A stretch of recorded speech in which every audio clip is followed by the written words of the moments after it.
Merci John pour la lecture.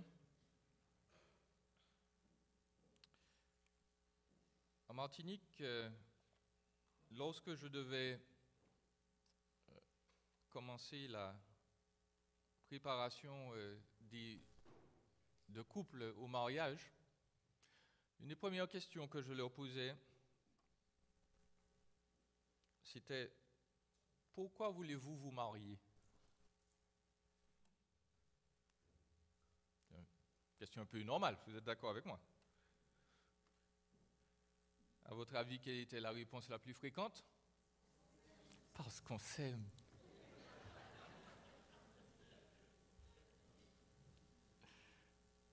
C'est une très bonne raison de se marier.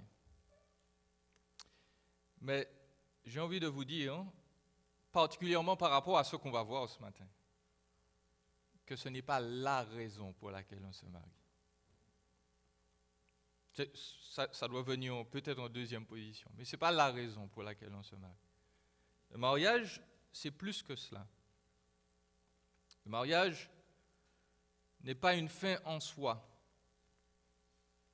Le mariage, c'est une représentation d'une réalité plus grande. Et j'ai envie de vous dire que, à moins que Dieu fasse grâce, si on n'a pas saisi l'importance de cette réalité la plus grande, et si on n'en applique pas les principes, eh bien, on risque d'avoir des difficultés et beaucoup de problèmes au sein de son mariage. Et donc, c'est ce que je vous propose de voir ce matin. On va voir un mariage pour une promesse. Un mariage pour une promesse. Nous continuons notre série sur les patriarches. Nous sommes en train de voir des images, des petits clichés rapides de la vie de ceux qui ont constitué la nation d'Israël. Pourquoi et comment Dieu les a utilisés pour accomplir son but, son plan. Et donc aujourd'hui, nous arrivons à Isaac. Isaac et en particulier Rebecca. Nous allons exposer deux choses ce matin. Nous allons parler de la raison du mariage. Nous allons parler de la préparation du mariage. Je vais tirer des applications à chaque fois et puis ensuite on va tirer une conclusion de notre passage. La raison du mariage, premièrement, je ne vais pas relire le texte, cela a déjà été fait, mais Genèse 24, c'est le chapitre le plus long de la Genèse. La Genèse a au moins 50 chapitres, et de tous les chapitres possibles, le plus long, c'est celui-ci. Et c'est le plus long pour parler de mariage, pour parler d'amour. Et la chose doit nous marquer. On doit se demander pourquoi une telle insistance sur le choix d'une épouse. Eh bien, il faut nous rappeler la raison du mariage d'Isaac et Rebecca en particulier, c'est la promesse de l'alliance. Nous nous rappelons qu'Abraham a reçu de la part de Dieu des promesses sur certaines confirmées dans Genèse 12 et Genèse 15. Dieu a promis à Abraham un pays, une terre, mais surtout, il lui a promis une descendance aussi nombreuse que les étoiles du ciel. Un homme qui avait déjà au moins 75 ans, sa femme en avait 10 de moins, et puis plus tard, il lui rappelle encore cette promesse, il a presque 100 ans, sa femme en a 90, et Abraham, nous dit l'Écriture, faisait confiance à Dieu. Abraham savait que Yahweh était digne de confiance et que cette promesse s'accomplirait. Et nous avons vu donc la semaine dernière qu'il était tellement confiant de la réalisation de cette promesse que quand Dieu lui a dit « Écoute, est-ce que tu es prêt à me donner ton fils ?» Abraham a dit sans hésiter, pas de problème, j'y vais. Parce qu'il était tellement sûr que Dieu allait lui accorder ce qu'il avait promis, qu'il se disait, nous dit le Nouveau Testament, Dieu va ressusciter mon fils. Parce que Dieu ne peut pas mentir. Il m'a dit que j'aurai une descendance aussi nombreuse que les étoiles du ciel et que cette descendance-là va arriver à travers Isaac. Isaac ne peut pas mourir tant que Dieu n'a pas accompli son œuvre. Et donc, Abraham compte sur cette promesse de l'alliance et il sait que si cette promesse doit arriver, eh bien, il faut qu'Isaac ait des enfants. Et pour avoir des enfants, Isaac doit être marié. J'insiste dessus. Abraham ne concevait pas autrement. Isaac doit être marié et, précisément, puisqu'Abraham était fort de la promesse de l'alliance, eh bien, Abraham se dit, il faut que j'obéisse à l'alliance. Abraham savait que Dieu avait fait cette promesse et il savait que cette promesse ne s'accomplirait pas dans la désobéissance. Vous pourrez relire l'histoire de sa vie à partir de Genèse 12. Dans Genèse 16, il y a eu un moment où, vu que Dieu prenait son temps, lui et Sarah ont essayé de faire une petite combine, de faire une petite patente là, qui s'appelle Ishmaël. On dit à Dieu, bon, écoute, tu prends trop de temps, on va se débrouiller sans toi. Et Abraham a vu ce que ça lui a coûté parce que Dieu lui a dit, écoute, moi je vais pas, Ismaël va être béni, mais je n'ai pas prévu d'accomplir ma promesse à travers lui. Et Abraham a retenu la leçon, il se dit, si je dois avoir une descendance pour l'accomplissement de la promesse de Dieu, je dois obéir et pourvoir une épouse à mon fils qui va s'aligner avec Yahweh, avec le vrai Dieu. Une épouse qui sans doute le connaît et tout du moins une épouse qui n'est pas de la descendance de Canaan.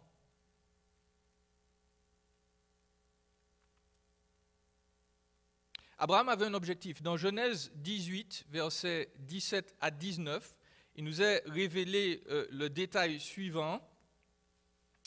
Il est affiché là. Or, l'Éternel avait dit, cacherai-je à Abraham ce que je vais faire? Abraham deviendra certainement une nation grande et puissante, et en lui seront bénies toutes les nations de la terre, car je l'ai choisi, notez, afin qu'il ordonne à ses fils et à sa famille après lui de garder la voie de l'Éternel en pratiquant la justice et le droit. Ainsi, l'Éternel accomplira pour Abraham ce qu'il avait dit à son sujet.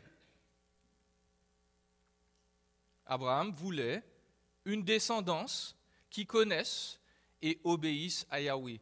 Et cette descendance ne pouvait pas, dans son esprit, être obtenue avec une épouse qui ne connaissait pas Dieu. Et je dois déjà là tirer quelques points d'application. On va en faire 3. Mon premier point d'application, c'est que Dieu a institué le mariage. Pour nous, c'est normal, nous raisonnons ainsi. Mais dans notre société post-moderne, post-postmoderne, post-chrétienne, dans notre société tout simplement païenne, les gens ne conçoivent plus le mariage comme une institution divine. Dieu, pourtant, dès le début, dès le commencement du monde, il a prévu que l'homme et la femme puissent vivre ensemble à deux, en harmonie, dans un cadre, dans une union qu'il a bénie. Et allons jusqu'à dire que même si l'on n'est pas chrétien, notre mariage reste une union bénie par Dieu. Cette union s'appelle le mariage. Et je veux rappeler que le mariage n'est pas une simple promesse privée entre un homme et une femme. Le mariage, c'est une déclaration publique aux familles, aux autorités de toute la terre, que ces deux individus, cet homme et cette femme, sont maintenant unis jusqu'à ce que la mort les sépare. Et très respectueusement, je veux rappeler à tous que vivre ensemble, ce n'est pas être marié. Ni devant Dieu, ni devant les hommes. La loi fait une distinction. Aujourd'hui, j'entends des hommes qui appellent leur blonde ma femme. vous allez me trouver embêtant, mais ce n'est pas ta femme. Tu as décidé, pardonnez-moi l'expression, de profiter d'elle, de vivre avec elle sans lui donner de garantie que tu vas rester là. Ce n'est pas ta femme. C'est ta blonde, mais ce n'est pas ta femme. Et je le rappelle très respectueusement, l'Écriture n'appelle pas le fait de vivre ensemble le mariage, elle appelle ça de l'immoralité sexuelle. Donc, le mariage, ce n'est pas une invention, ce n'est pas un désir de Dieu de pourrir la vie des êtres humains. Nous avons toutes sortes de blagues sur le mariage, un homme marié, un homme esclave. Elle t'a mis la corde autour du cou. Donc, là, ça va être une asphyxie lente. Et, vous voyez, ça vous fait rire, mais ce n'est pas normal. Ce n'est pas une blague. Ce n'est pas ça le mariage. Ce n'est pas la mort de la romance. Ce n'est pas la mort de l'excitation et de l'amour qu'on a pour l'autre. Deuxièmement, en application, nous devons rappeler que l'un des buts d'un mariage chrétien, c'est une descendance qui croit. Abraham ne voulait pas qu'Isaac soit marié avec une femme qui servait des divinités étrangères. Alors, je tiens à dire dès le départ que Dieu, effectivement, ne nous garantit pas que parce que nous sommes chrétiens, premièrement, qu'on aura des enfants, ça c'est un fait. Dieu ne nous garantit pas non plus que si on a des enfants, ils seront tous chrétiens. Je sais, on aime bien lire « Crois au Seigneur Jésus et tu seras sauvé, toi et ta famille ». Bon, je pense que l'Église du Plateau est assez forte théologiquement pour réaliser qu'on ne peut pas prendre la promesse faite à un individu et puis se l'appliquer en emporte-pièce. Dieu ne nous garantit pas que parce que nous sommes chrétiens et que nous prierons pour eux, nos enfants seront automatiquement chrétiens. Ils ont leur propre choix à faire. Mais nous devons concevoir que si nous rendons les choses plus difficiles pour nos enfants de suivre Jésus, eh bien, ça va compliquer le processus. Si, par définition, nous faisons le choix d'un conjoint qui, je le dis très respectueusement, déteste Jésus,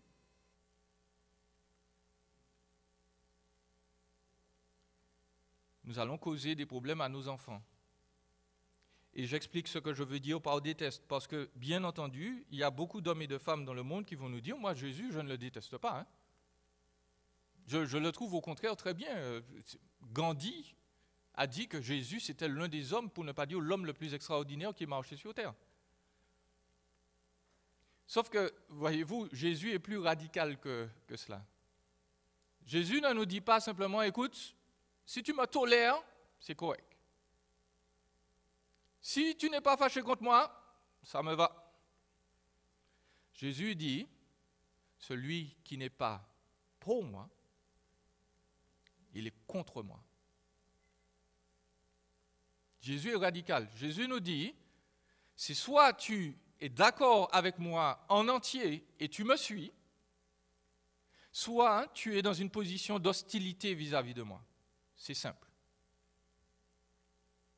Ce n'est pas nous qui le disons, frères et sœurs, c'est Jésus qui le dit. Jésus dit, moi je veux tout ou rien. Et si tu ne veux pas m'accepter, m'aimer comme moi je désire être aimé, eh bien sache que tu es mon ennemi. Pas parce que moi je ne veux pas faire les efforts d'avancer vers toi, mais c'est parce que toi tu fais les efforts de t'éloigner de moi.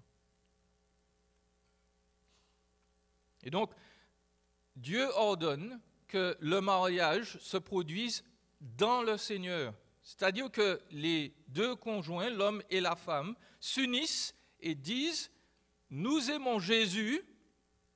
En fait, nous aimons Jésus plus que l'autre. Et nous voulons que Jésus soit vraiment le centre de notre foyer, qu'il soit celui qui domine sur notre foyer. Nous voulons donc lui obéir dans ce sens. Et cela veut dire qu'en tant que chrétiens, nous ne pourrons honorer Christ si nous choisissons un époux, une épouse qui ne le connaissent pas. Et j'insiste une dernière fois. Quand ce choix se fait, nous compliquons la vie de nos enfants. Et je veux dire ceci avec prudence, parce que, bien entendu, Dieu fait des miracles. Mais dans la toute petite expérience que j'ai déjà eue, pastoralement, lorsque certaines sœurs ou certains frères ont pris des décisions d'épouser quelqu'un qui ne connaît pas Christ, et que le mari, parce que c'est souvent le cas, a décidé, il ne le dit pas, mais il a décidé que ses enfants ne seront pas chrétiens, chers amis, Dieu fait des miracles. Mais lorsque quelqu'un a dit que ses enfants n'adhéreront pas à la foi, à moins de miracles de Dieu, ils ne viendront pas. Parce que le Père va tout faire pour s'assurer que ses enfants ne lisent pas leur Bible, n'aillent pas chanter au temple, et ce sera très facile. Il va leur dire, bon les enfants, aujourd'hui, on va jouer aux jeux vidéo toute la journée. Si maman vient et dit, oui, mais c'est l'heure d'aller au temple.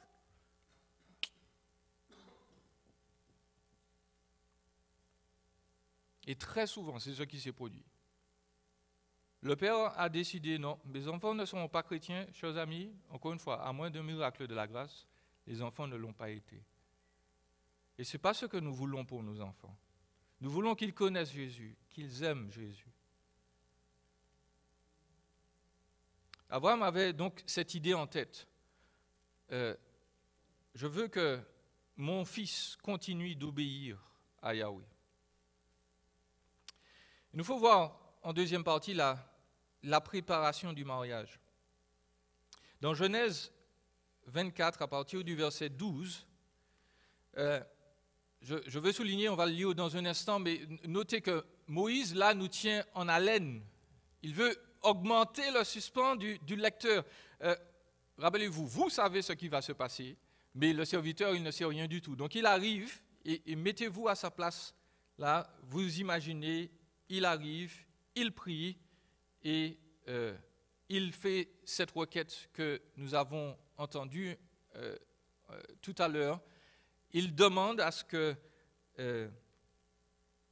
la personne qui va venir et qui va lui dire, on va lire à peu près à la 3e ligne, me voici placé près de la source d'eau et les filles des gens de la ville sortent pour puiser de l'eau, que la jeune fille à laquelle je dirai, penche ta cruche, je te prie, pour que je boive, et qui répondra, bois, et je donnerai aussi à boire à tes chameaux, soit celle que tu auras destinée à ton serviteur Isaac.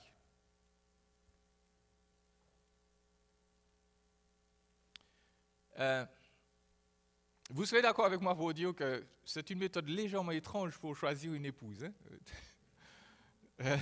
Le serviteur arrive, il dit, bon, Seigneur, j'ai besoin de savoir qui sera la future épouse de mon serviteur ou de mon maître Isaac. Celle qui va me donner à boire et qui va dire, écoute, oui, bois, et puis bois aussi, que tes chameaux boivent aussi, ben voilà, c'est sûr, ce sera la bonne épouse. Donc, on est obligé de se demander, mais pourquoi? Pourquoi et comment? Il y a deux choses qu'il nous faut souligner. Premièrement, une préparation en prière.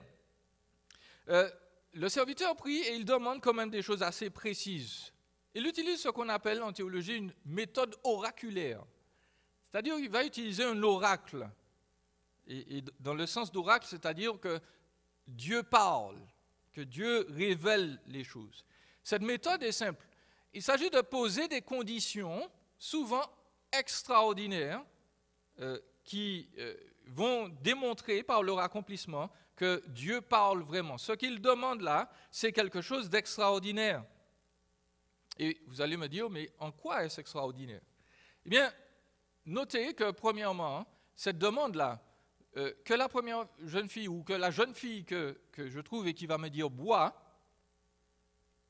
cette première demande dénote de l'hospitalité de l'individu. C'est important. C'est important parce que, forcément, le serviteur cherche des critères particuliers de caractère, on va y revenir, chez la future épouse d'Isaac. Le fait d'accueillir un étranger est quelque chose de fondamental. Aujourd'hui, nous disons aux enfants « stranger danger ». Okay?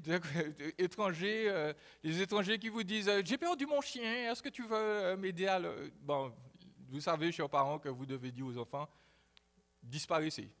Le monsieur n'a pas besoin de vous pour retrouver son chien. » Mais bon, on n'est pas à cette époque-là. Et on est dans une culture différente. En fait, cet homme-là, le serviteur, c'est un étranger dans cette communauté, et il arrive et demander de l'eau, déjà, démontrer sa politesse, parce qu'on n'avait pas le droit de se servir dans un puits comme ça. C'était interdit. Le puits appartenait à la communauté. Donc lui, il démontre qu'il est poli. Mais la jeune fille qui lui offre à boire, qui lui dit, écoute, oui, bien entendu, je vais te servir, dans cette culture-là, elle est extrêmement hospitalière. Et vous le savez, certains d'entre vous, dans votre culture et dans les cultures du Moyen-Orient, l'hospitalité, c'est quelque chose de sacré. Je me rappelle l'un de mes professeurs d'homilétique, celui qui m'a appris à prêcher, il était allé visiter Israël un jour. Et il était arrivé avec son épouse, il a pris le taxi, et ils ont discuté un moment ensemble, et le chauffeur de taxi a appris que c'était la première fois qu'il venait dans le pays d'Israël. Il leur a fait faire gratuitement le tour de la ville. Il leur a dit, bon, si vous voulez visiter, si vous allez au marché demain, voilà, il faut aller là. Et puis après ça, il les a invités chez lui, à la maison. Ils ne les connaissaient ni d'Ève ni d'Adam. Parce que l'hospitalité, c'est crucial. En fait, dans cette culture-là, ne pas accueillir les étrangers n'était pas simplement un signe d'impolitesse personnelle, c'est-à-dire que les gens sont mal polis, ils ne vous disent pas bonjour, ce n'est pas bien, mais cela va rejaillir sur la famille de l'individu. Parce que si jamais cela s'apprend, on va dire, bon, Rebecca n'a pas accueilli un étranger, mais qui est-ce qui a élevé Rebecca? Qu'est-ce qu'elle est mal élevée? Le père va être atteint, la mère va être atteinte. Et puis finalement, si cela se répand, qu'est-ce qu'on va dire? Eh bien, on va dire que dans la ville de Haran, ou Nahor, eh bien, tous les gens là sont mal polis. C'est ça le fonctionnement de la culture. Ne pas donner de l'eau à cet homme, c'était un crime grave. Donc, premièrement, le fait d'aider un étranger démontre que l'on est hospitalier et que l'on a compris comment la société fonctionne et qu'on est respectueuse pour Rebecca de l'ordre établi. Donc, le simple fait de dire bois, d'offrir de l'eau à boire, c'est quelque chose de frappant qui marque que cette personne, elle est respectueuse de l'ordre établi. Deuxièmement, il faut souligner le courage et la force de Rebecca. Rebecca ajoute, écoute, je vais nourrir ou faire boire, tes chameaux. Alors, la chose paraît très aisée, mais pour rappel, un chameau assoiffé boit 100 litres d'eau, frères et sœurs, minimum. Dans certaines de mes recherches, j'ai trouvé 150. 150 litres. Un chameau qui n'a pas bu depuis très longtemps. Vous savez qu'ils peuvent se priver d'eau pendant très longtemps.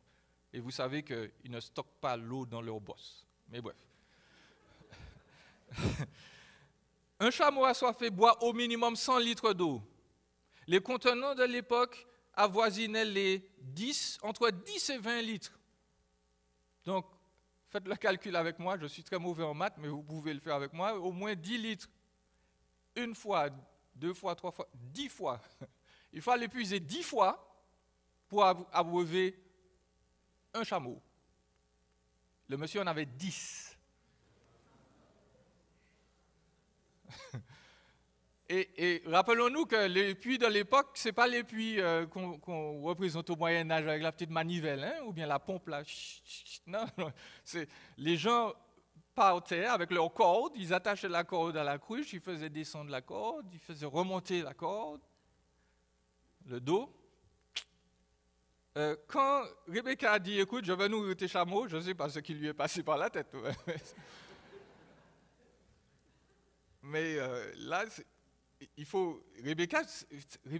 Rebecca, vous pouvez le comprendre, ce n'était pas la jeune fille qui disait « Oh, mes ongles oh, je viens de refaire ma mise en pli, le gars me demande ça. » Non. La jeune fille était forte, elle était courageuse, elle s'est dit « Bon, il faut accueillir cet invité, les chameaux ont soif, allez, on y va. » Donc, ce qu'il demande là, c'est pas juste quelque chose d'ordinaire. Il a demandé quelque chose d'extraordinaire. Et nous devons donc souligner le courage et la force de Rebecca. Et donc, ultimement, qu'est-ce que le serviteur veut faire? Il veut déterminer son caractère, il veut déterminer le cœur de Rebecca. En quelques instants, il a su voir si elle était hospitalière, si elle était gentille, si elle était humble, si elle était en bonne santé. Ça, c'est accessoirement quelque chose d'important si on doit élever des enfants. Et puis, qu'elle n'avait pas peur de travailler dur. Autrement dit, Dieu fait immédiatement réussir le projet du serviteur d'Abraham. Et celui-ci remercie le Seigneur. Mais voilà, cela ne s'arrête pas là. Parce qu'en plus d'une préparation aux prières, il y a une acceptation pleine de foi. Et je voudrais vous lire très rapidement le passage qui suit. À partir du verset 50, il nous est dit tout simplement, donc Rebecca retourne chez elle. Le serviteur lui a offert des bracelets en or, un anneau de nez, et Laban, son frère, on n'aura pas le temps de le voir, mais Laban, dès qu'il a vu l'or, il a dit « Waouh, ok, oui, heureusement que tu as été poli ». Il fait entrer le serviteur, et le serviteur explique pourquoi il est là. Et Laban, c'est le frère de Rebecca, Bethuel, c'est son père. Ils répondent en ces termes, « Cette affaire vient de l'Éternel. Nous ne pouvons rien dire pour ou contre. Rebecca est là devant toi, prends-la et va et qu'elle devienne la femme du fils de ton Seigneur, comme l'Éternel l'a dit. » Vous voyez qu'ils sont conscients de l'Éternel. Ils savent, je pense qu'Abraham a joué le rôle d'évangéliste avant de partir, de quitter sa famille. Il leur a dit, écoutez, c'est l'Éternel qui m'appelle. Et ils ont retenu la chose. Et lorsque le serviteur d'Abraham entendit leurs paroles, il se prosterna en terre devant l'Éternel. Le serviteur sortit des objets d'argent, des objets d'or et des vêtements qu'il donna à Rebecca. Il fit aussi des largesses à son frère et à sa mère, après quoi, lui et les gens qui l'accompagnaient mangèrent et burent, et ils passèrent la nuit. Et puis, le lendemain, quand ils furent levés, le serviteur dit, « Laissez-moi repartir vers mon Seigneur. » Le frère et la mère dirent, « Que la jeune fille reste avec nous quelque temps encore, une dizaine de jours. Ensuite, tu pourras partir. » Et on peut les comprendre. Si c'est votre fille qui va se marier, vous n'êtes pas pressé de l'éjecter de votre domicile. Mais le serviteur, lui, il est pressé. Il leur répondit, « Ne me retardez pas, puisque l'Éternel a fait réussir mon voyage. Laissez-moi repartir pour aller vers mon Seigneur. » Alors ils répondirent, « Appelons la jeune fille et consultons-la elle-même. » Ils appelèrent donc Rebecca et lui dirent, « Est-ce que tu veux aller avec cet homme ?» Elle répondit, « Oui. » En hébreu, c'est « J'irai. » J'irai. Ils laissèrent alors partir leur sœur Rebecca et sa nourrice avec le serviteur d'Abraham et ses gens. Ils bénirent Rebecca et lui dirent, « Toi, notre sœur, deviens des milliers de myriades, que ta descendance ait le contrôle de ceux qui te haïssent. » Rebecca se leva avec ses jeunes servantes. Elles montèrent sur les chameaux et suivirent l'homme. Le serviteur prit Rebecca et partit. Rebecca est incisive. Elle part. Alors, je ne sais pas et je ne pense pas que les choses étaient forcément très difficiles chez elle. Mais elle-même, elle a conscience qu'il se passe quelque chose là, dans cette rencontre. Et il me semble que Moïse fait exprès de faire un parallèle entre elle et Abraham. Vous vous rappelez, Abraham a dû quitter sa famille, sa patrie, pour aller dans un pays qu'il ne connaissait pas. Eh bien, Rebecca, on lui dit la même chose. Est-ce que tu veux aller partir dans un pays que tu ne connais pas, mais que Yahweh te montre, que l'Éternel te montre? Rebecca a dit, j'irai. Comme Abraham, elle est bénie par sa famille. En fait, elle va participer à l'accomplissement de la promesse de Yahweh à Abraham. Elle entre dans l'histoire, elle entre dans la gloire. Quelques applications. Simplement, un mariage se prépare en prière. J'ai commencé à prier pour ma future épouse à l'âge de 15 ans. Je ne la connaissais pas du tout. Mais il n'empêche, je me suis dit, c'est une décision importante, commençons à prier pour. Les parents doivent prier pour leurs enfants. Ils doivent prier pour le salut de leurs enfants, la protection de leurs enfants physiques, spirituels. Mais les parents devraient aussi prier pour les époux et épouses de leurs enfants. C'est aussi leur responsabilité. Ils doivent amener l'enfant à ce moment où ils vont prendre cette décision, si c'est à ce que Dieu les appelle. Les enfants doivent prier pour leur futur époux ou épouse. Ce n'est pas une décision qui se prend comme ça à la légère de se marier. Il faut se préparer en prière. Il faut demander à Dieu ce que lui, il prévoit. Et puis l'Église doit prier pour ces jeunes ou pour les personnes en son sein et leur mariage. C'est notre responsabilité en tant que frères et sœurs. Nous voulons des mariages solides parce qu'ils vont non seulement honorer Dieu, mais aussi stabiliser la société au Québec. Chers amis, les enfants sans père et sans mère ne font pas des individus équilibrés. Si on n'a pas de père ou de mère, on ne peut pas grandir droit. Dieu compense. Mais il ne faut surtout pas absorber et croire le message de la société qui nous dit « Mais non, écoute, quand il y a un divorce, les enfants, ils sont très résilients, ils vont se rétablir, ils vont guérir. Même les enfants trouvent ça bien de changer de famille régulièrement. » C'est un mensonge. Un mariage se prépare en prière. Un mariage se prépare en discernant la volonté de Dieu. Et il faut donc se demander comment discerner la volonté de Dieu. Bon, la volonté de Dieu se discerne parfois plus simplement que l'on pense. Et je voudrais très rapidement dire que le test du serviteur, là, Seigneur, je voudrais tel signe, telle chose, c'est pour l'Ancien Testament. Les chrétiens aujourd'hui ne sont pas supposés, ce n'est pas forcément un signe de maturité que de dire à Dieu, écoute, j'ai besoin d'un test, j'ai besoin que tu me montres. Si telle chose s'accomplit, eh bien je saurai que c'est ta volonté. Ce n'est pas exactement comme ça que le Seigneur nous demande de réfléchir à nos projets. Nous devons prier, nous devons utiliser notre cerveau. L'Écriture nous dit que nous avons une intelligence renouvelée.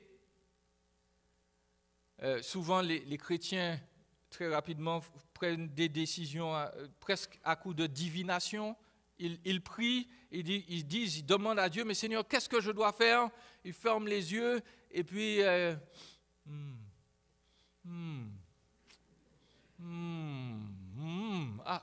je sens que...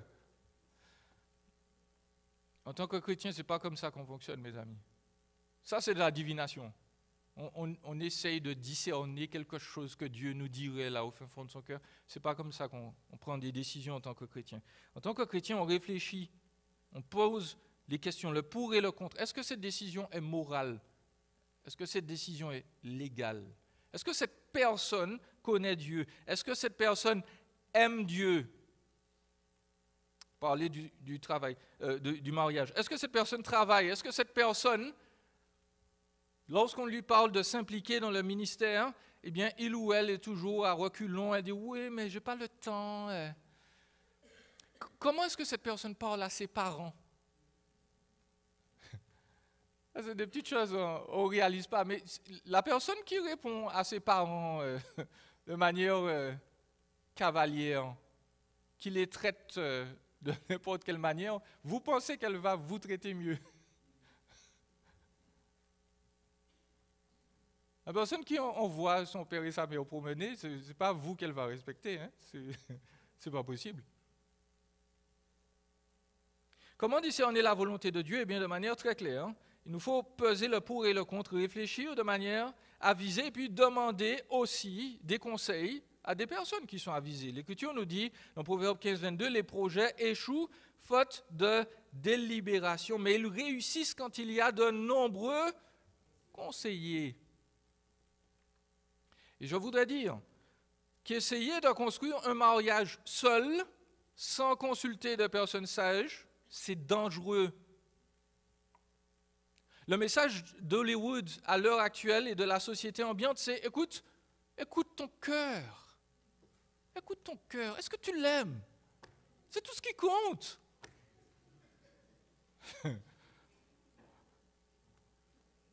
Les gens qui sont mariés parmi nous savent que non, ce n'est pas tout ce qui compte. Ce n'est pas tout ce qui compte et ça ne suffit pas. L'amour est absolument nécessaire, mais ça ne suffit pas. Ça ne suffit pas, il faut plus. Et donc, il nous faut ces éléments-là de consultation. Il faut impliquer nos parents, à moins qu'ils soient eux-mêmes vraiment opposés à l'Écriture ou qu'ils nous donnent de très mauvais conseils. Mais leur avis est important, leurs conseils doivent être écoutés. Les parents sont là pour veiller sur les enfants. Un prédicateur que j'aime bien, qui donnait cette image très simple, il disait au père dans la congrégation, « Cher père, imaginez-vous que vous venez d'acheter un nouveau char, et tout neuf, magnifique. Et puis il y a un jeune homme de votre quartier, le petit gars à 16 ans, il vient d'avoir son permis, et puis il vous dit, ah monsieur, waouh, magnifique, je voulais un comme ça, je peux essayer ?»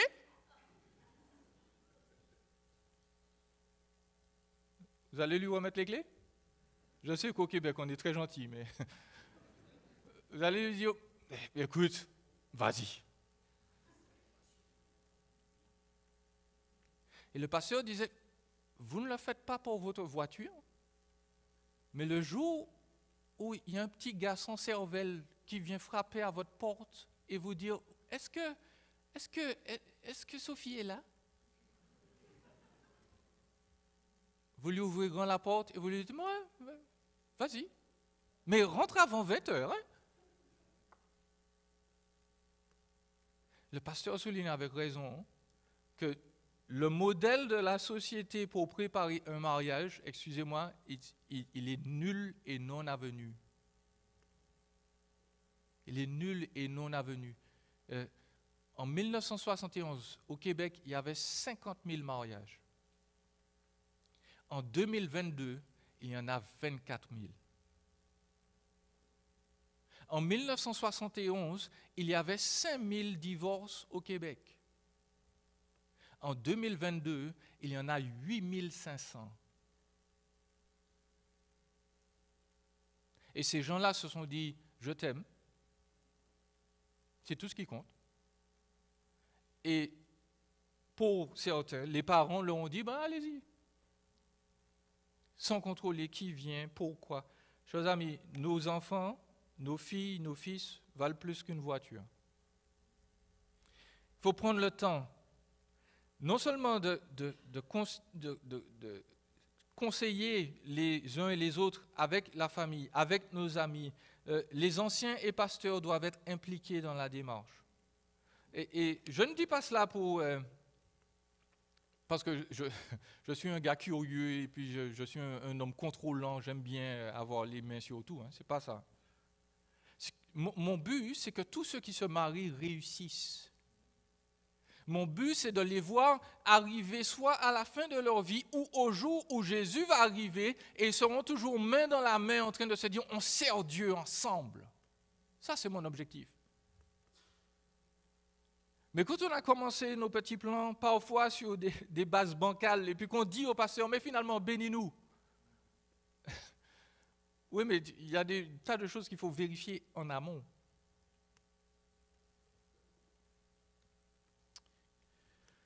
Mon dernier conseil, prendre son temps. Et précisément, je n'en ai plus, donc je ne le prendrai pas. On va tirer notre conclusion.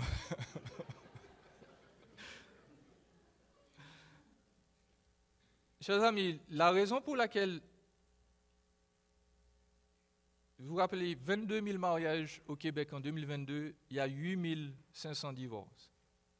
Presque la moitié. La raison est que beaucoup de personnes oublient ou ne savent tout simplement pas le but du mariage. Le but du mariage, ce n'est pas de nous rendre heureux. Le but du mariage, ce n'est pas de me permettre d'éviter, d'être délivré de la situation familiale qui est là chez moi. C'est oppressant, mes parents me bouffent mon oxygène. Donc voilà, ce jeune homme ou cette jeune fille va me permettre de sortir au-delà. Ce n'est pas ça le but du mariage. Le but du mariage, ce n'est surtout pas que l'autre fasse de moi le Dieu que je pense être. Parce que souvent, la vraie problématique du mariage, c'est ça. C'est que j'épouse quelqu'un et je me dis qu'il ou elle va reconnaître comment je suis formidable. Et si il ou elle ne le fait pas, eh bien mon monde va s'effondrer. La plupart des divorces se produisent entre 3 et 10 ans de mariage. Le mariage, chers amis, ce n'est pas une fin en soi, je l'ai dit, c'est une image, c'est une scénette de l'amour que Jésus porte à ceux qui l'aiment en retour. Tout le monde veut être aimé, accepté, chéri, admiré, mais aucun être humain ne pourra nous aimer, nous chérir comme Jésus. Dieu a fait une promesse à son Fils de lui donner une création parfaite et surtout de lui donner une épouse.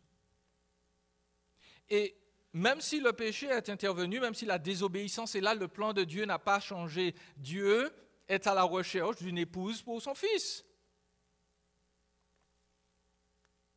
Le but du mariage, c'est de représenter ce que Dieu fait pour Jésus. L'épouse, c'est l'Église, c'est nous. C'est tous ceux qui croient dans Jésus. Et maintenant, quand on regarde cette église, on a envie de se dire, oh là là, oh là là, l'épouse de Jésus, elle est pas belle. Vous avez sans doute rencontré des couples pareils. Vous vous dites, vous ne le dites pas à voix haute, mais vous vous dites, mais qu'est-ce qu'une fille pareille fait avec un gars comme ça? Par exemple, vous regardez Uné et moi, vous vous dites, mais Uné, mais qu'est-ce qui s'est produit? Pourquoi lui?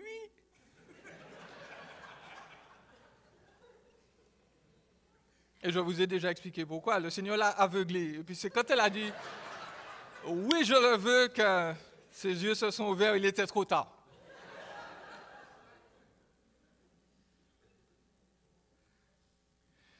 C'est le docteur Carlson qui disait que l'épouse de Jésus, quand on la regarde à l'heure actuelle, elle a des rides partout, elle a les genoux cagneux, elle louche, elle perd ses cheveux et elle a mauvaise haleine. C'est pas flatteur, hein? Mais Jésus nous rend beaux. Jésus est en train de transformer son Église. Et l'histoire de Rebecca, elle est là pour nous le dire. Jésus est à la recherche de personnes qui l'aiment. L'amour dont nous avons besoin ne va pas se trouver principalement au sein de notre mariage. Il va se trouver dans la personne de celui qui est mort et ressuscité pour nous. Et quand on se focalise sur lui, quand on se concentre sur lui, quand on a réalisé qu'il n'y a plus aucune culpabilité, alors on trouve dans son amour un renouvellement qui va nous permettre de l'aimer sans cesse et d'aimer l'autre éternellement.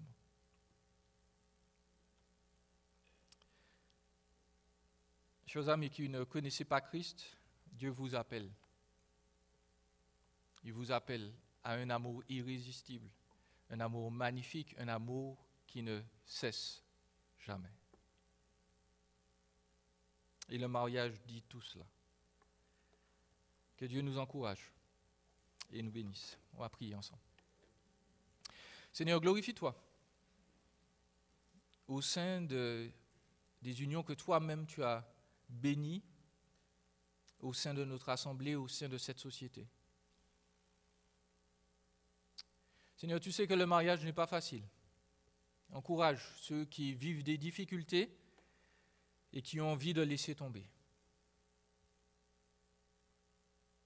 Je voudrais prier aussi pour ceux qui peut-être vivent un sentiment d'échec ou qui voudraient se marier. Seigneur, merci de leur faire réaliser qu'ils sont à toi, qu'ils sont déjà couverts par l'amour le plus parfait, le plus excellent, le plus stable, le plus indéfectible qui soit, l'amour de Jésus.